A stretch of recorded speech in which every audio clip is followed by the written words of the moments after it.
Kuja kuanzisha huu mpango wa RPL, Recognition of Prior Learning, ama kutambua wale ambao wana ujuzi na skills tofauti katika kazi yao lakini hawana certificates. Na watu wamekuwa na changamoto sana kwa sababu kama ni kazi ya serikali hawakuwa wanapata. Kama ni watu wa NCA ambao pia huwa wanafanya kazi yao kufuatilia kwamba wale wanafanya kazi wako na ujuzi, wako na certificates, sasa hawatakuwa wanawasumbua.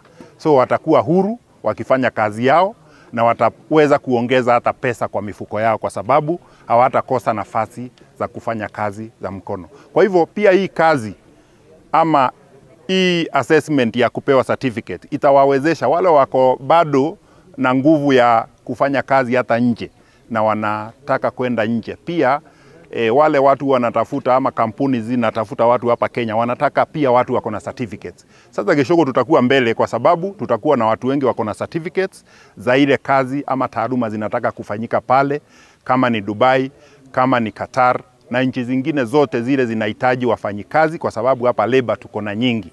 Certificate ndizo zilikuwa changamoto kidogo. Kwa hivyo hii itakuwa nafasi mzuri ya watu wa Geshogo pia kung'ara katika kazi zao, kupata kazi mzuri, kuongezea pesa na pia kupata nafasi ya kusafiri nje kufanya kazi huko ndio waweze kuleta madora huku na Geshogo iendelee, Kirinyaga iendelee na Kenya yote itaendelea. Zidua program ya RPL hapa Geshogo ni safari ambayo tumekuwa tukiendelea naye.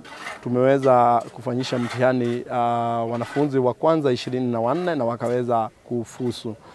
Tuligundua kulikuwa na changamoto kidogo ambapo watu walio jua kali na walio na ujuzi ukiwa arika waweze kukuja kufanyishwa dhati za mtihani ndio waweze kupata cheti zao, wapata hawana uwezo wa kufadhili ama uwezo wa pesa.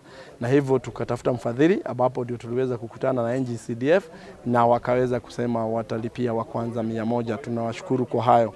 Lakini tunapoendelea ni muhimu kujua kuwa kuna aina mbili ambazo tutakuwa tunatumia sisi kama Geshogo kuweza kufanyisha mitihani kwa walio na ujuzi kwa courses tofauti. Ya kwanza watakuwa wanafanyia hapa, kuna wale watakuwa wanakuja wale hapa, wale wataweza. Na ya pili tutakuwa tunaenda kule kwenye wanafanya mijengo zao ndio tuziweze kuwa tunawaharibia kazi zao ama tunawa-affect in their working system. Na hivyo hizo njia mbili ndizo tunatumia sana kwa sababu tumekuwa na challenges mingi sana ya kutopata kazi kwa sababu ya hizi certificates.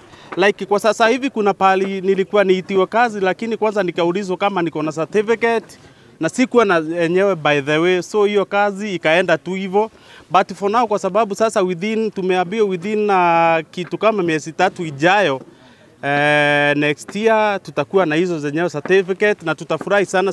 Sasa hatutakuwa tukisafa sana kwa sababu ukienda kuuliza kazi pahali kama sasa hivi unaulizwa kama uko na certificate, unasema unajaribu kuambia uko na experience, wanakuambia experience hawana haja na yenyewe, wako na haja na certificate. Na kweli unaona ni sawa kwa sababu kama una certificate uweze ukawa convince ya kwamba ati unajua hiyo kazi. So we thank Geshimo kwa sababu ametusponsor na hizo certificate.